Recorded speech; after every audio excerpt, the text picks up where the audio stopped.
নমস্কাৰ বন্ধুসকল, মই লক্ষ্যজিত আৰু আপোনালোকে চাই আছে জ্ঞান বিকাশ। বন্ধুসকল, আজি এই ভিডিঅ'টোত আপোনালোকৰ বাবে লৈ আহিছোঁ 10টা কাৰেণ্ট এফেয়াৰ্ছ প্ৰশ্নৰ উত্তৰ, যিকেইটা আপোনালোকৰ যিকোনো ধৰণৰ কম্পিটিটিভ এক্সামৰ বাবে খুব গুৰুত্বপূৰ্ণ হ'ব। বিশেষকৈ আহি থকা অসম পুলিচৰ যি SI আৰু UBAP কনষ্টেবলৰ ৰিটেন এক্সাম, তাৰ বাবে গুৰুত্বপূৰ্ণ হোৱাকৈ প্ৰশ্নসমূহ যুগুত কৰাই অনা হৈছে। গতিকে আপোনালোকে ভিডিঅ'টো প্ৰথমৰ পৰা অন্তলৈকে অকলো স্কিপ নকৰাকৈ সম্পূৰ্ণকৈ চাই যাব বুলি আশা কৰিলোঁ। আহক আমি পলম নকৰি আজি ভিডিঅ'টো আৰম্ভ কৰোঁ। কালিৰ প্ৰশ্নটো আছিল, শেহতীয়াকৈ অষ্ট্ৰেলিয়াৰ বিগ বেছ লীগত অংশ লোৱা প্ৰথম ভাৰতীয় পুৰুষ খেলুৱৈ হিচাপে কোন পৰিগণিত হৈছে? চেতেশ্বৰ পূজাৰা, প্ৰবীণ তাম্বে, উন্মুক চান, ওপৰৰ এজনো নহয়। ইয়াৰ শুদ্ধ উত্তৰটো আছিল গ অপশ্যনত থকা উন্মুক চান। উন্মুক চান শেহতীয়াকৈ অষ্ট্ৰেলিয়াৰ যি বিগ বেছ লীগ হয়, সেই বিগ বেছ লীগত অংশ লোৱা প্ৰথমগৰাকী ভাৰতীয় পুৰুষ খেলুৱৈ হিচাপে পৰিগণিত হৈছে। আহক এতিয়া আমি প্ৰথম প্ৰশ্নটোলৈ আগবাঢ়োঁ।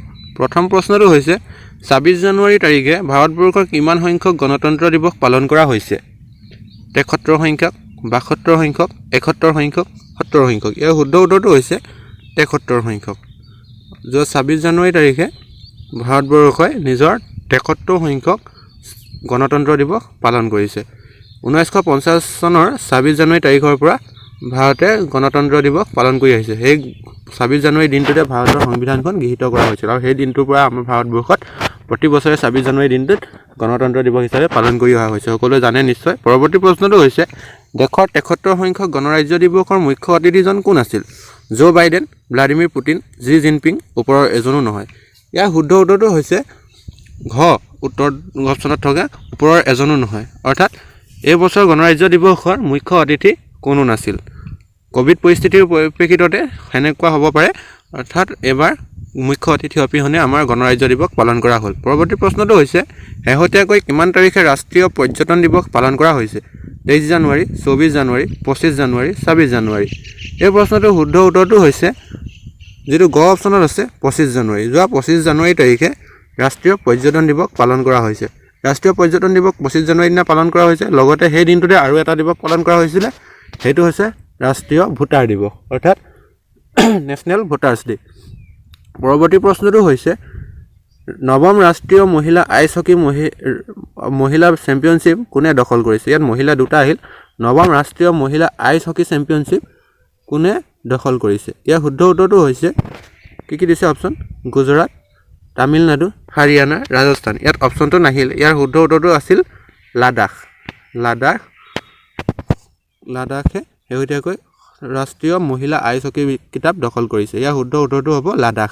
অপশ্যনকেইটা দিবলৈ থাকি গ'ল, ক্ষমা কৰিব সকলোৱে। পৰৱৰ্তী প্ৰশ্নটো হৈছে, কোনগৰাকী অসমীয়াই শেহতীয়াকৈ পদ্মশ্ৰী সন্মান লাভ কৰিছে? শকুন্তলা চৌধুৰী, ধনেশ্বৰ ইংতি, ওপৰৰ দুয়োজন, ওপৰৰ এজনো নহয়। ইয়াৰ শুদ্ধ উত্তৰটো হৈছে গ অপশ্যনত থকা ওপৰৰ দুয়োজন, অৰ্থাৎ শকুন্তলা চৌধুৰী আৰু ধনেশ্বৰ ইংতিয়ে এই বৰ্ষৰ পদ্মশ্ৰী সন্মান লাভ কৰা অসমীয়া হিচাপে পৰিগণিত হৈছে। পৰৱৰ্তী প্ৰশ্নটোলৈ আগবাঢ়োঁ। পৰৱৰ্তী প্ৰশ্ন হৈছে, 2011 বৰ্ষৰ ICC শ্ৰেষ্ঠ পুৰুষ খেলুৱৈৰ সন্মান কোনে লাভ কৰিছে? Steve Smith, Joe Root, Shaheen Afridi, Virat Kohli. ইয়াৰ শুদ্ধ উত্তৰটো হৈছে গ অপশ্যনত থকা শ্বাহিন আফ্ৰিদি। শ্বাহিন আফ্ৰিদিয়ে 2021 বৰ্ষৰ ICCৰ শ্ৰেষ্ঠ পুৰুষ খেলুৱৈৰ সন্মান লাভ কৰিছে। শেহতীয়াকৈ আপোনালোকৰ আগৰ ভিডিঅ'টোত কৈছিলোঁ যে স্মৃতি মন্ধনাই ICCৰ যি শ্ৰেষ্ঠ মহিলা খেলুৱৈ, বৰ্ষশ্ৰেষ্ঠ মহিলা খেলুৱৈ সন্মান লাভ কৰিছে। আৰু জ্যেষ্ঠ পুৰুষ খেলুৱৈ সন্মান লাভ কৰিছে পাকিস্তানৰ ফাষ্ট বলাৰ শ্বাহিন আফ্ৰিদিয়ে। পৰৱৰ্তী প্ৰশ্নটোলৈ আগবাঢ়োঁ। এই বৰ্ষত কেইগৰাকী শিশুক প্ৰধানমন্ত্ৰী শিশু পুৰস্কাৰ প্ৰদান কৰা হৈছে? 30 গৰাকী, 29 গৰাকী, 50 গৰাকী, 10 গৰাকী। ইয়াৰ শুদ্ধ উত্তৰটো হৈছে খ অপশ্যনত থকা 29 গৰাকী। এই বৰ্ষৰ 29 গৰাকী শিশুক প্ৰধানমন্ত্ৰীৰ যি শিশু পুৰস্কাৰ, সেই পুৰস্কাৰ প্ৰদান কৰা হৈছে। সকলোৰে মনত থাকিব। এইখিনিতে আপোনালোকক জনাই থওঁ, আপোনালোকৰ বাবে মই প্ৰতিদিনে এটাকৈ কাৰেণ্ট এফেয়াৰ্ছৰ প্ৰশ্ন উত্তৰ যুগুতাই অনা ভিডিঅ' আপলোড কৰি আছোঁ।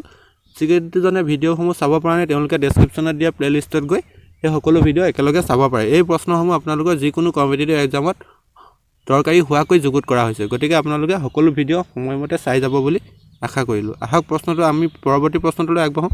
পৰৱৰ্তী প্ৰশ্নটো হৈছে, ভাৰতীয় সেনাৰ eastern commander GOC in chief পদৰ বাবে নিযুক্ত হোৱা প্ৰথমগৰাকী অসমীয়া কোন?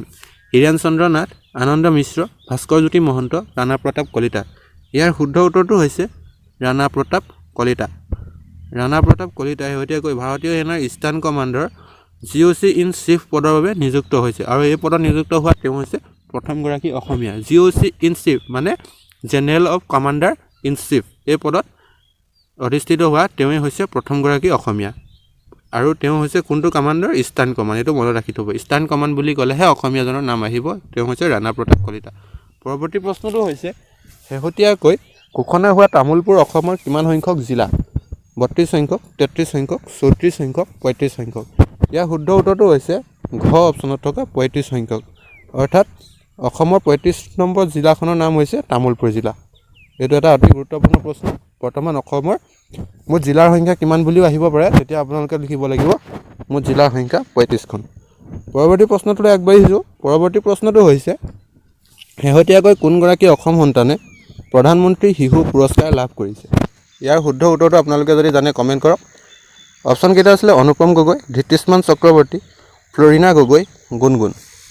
ইয়াৰ শুদ্ধ উত্তৰটো হৈছে যিটো খ অপশ্যনত আছে ধৃতিষ্মান চক্ৰৱৰ্তী। ধৃতিষ্মান চক্ৰৱৰ্তীয়ে প্ৰধানমন্ত্ৰী শিশু পুৰস্কাৰ লাভ কৰিবলৈ সক্ষম হৈছে। অসমৰ পৰা এই পুৰস্কাৰ লাভ কৰা তেওঁৱে একমাত্ৰ এইবছৰ। আৰু এই বৰ্ষৰ আপোনালোকৰ আগৰ প্ৰশ্ন এটাত কৈ আহিছিলোঁ, এই বৰ্ষৰ মুঠ 29গৰাকী শিশুক এই পুৰস্কাৰ প্ৰদান কৰা হৈছে। আজিৰ মূল ভিডিঅ'টো ইমানেই আছিল। এতিয়া আপোনালোকৰ বাবে এটা প্ৰশ্ন আছে। প্ৰশ্নটোৰ উত্তৰ আপোনালোকে যদি জানে তেনেহ'লে কমেণ্ট কৰি জনাব। প্ৰশ্নটো হৈছে IPLৰ নতুন দল লক্ষ্ণৌ ছুপাৰ জায়েণ্টৰ অধিনায়কৰ দায়িত্ব কাক অৰ্পণ কৰা হৈছে? হাৰ্দিক পাণ্ডিয়া, KL ৰাহুল, ৰাছিদ খান, শুভমন গিল। ইয়াৰ শুদ্ধ উত্তৰটো যদি জানে আপোনালোকে তেনেহ'লে কমেণ্ট বক্সত কমেণ্ট কৰি জনাব। লগতে আপোনালোকক প্ৰথমৰ পৰা অন্তলৈকে ভিডিঅ'টো চাই যোৱাৰ বাবে সকলোকে ধন্যবাদ জনালোঁ। যদি ভিডিঅ'টো ভাল লাগিল তেনেহ'লে লাইক কৰিব আৰু নিজৰ বন্ধু বান্ধৱীসকললৈ শ্বেয়াৰ কৰিব। আৰু ভিডিঅ'টো কিবা যদি জনাব লগা আছে তেনেহ'লে কমেণ্ট কৰি জনাব পাৰে। আৰু নিজৰ বন্ধু বান্ধৱীসকললৈ শ্বেয়াৰ কৰাৰ উপৰিও লগতে চেনেলটো ছাবস্ক্ৰাইব কৰি থ'ব, যাতে মোৰ সকলো ভিডিঅ' আপোনালোকে সময়মতে পাবলৈ সক্ষম হয়। লগতে আপোনালোকক মই মহিলা আইচ হকী যি বিশ্বকাপৰ তাৰ অপশ্যনটো দিব নোৱাৰিলোঁ, তাৰ বাবে সকলোৰে ওচৰত ক্ষমা বিচাৰিছোঁ। সেই উত্তৰটো আপোনালোকে মনত ৰাখি থ'ব। তাৰ উত্তৰ আছিল লাডাখ। সকলোৰে দিনটো শুভ হওক, তাৰে কামনাৰে সকলোলৈকে ধন্যবাদ।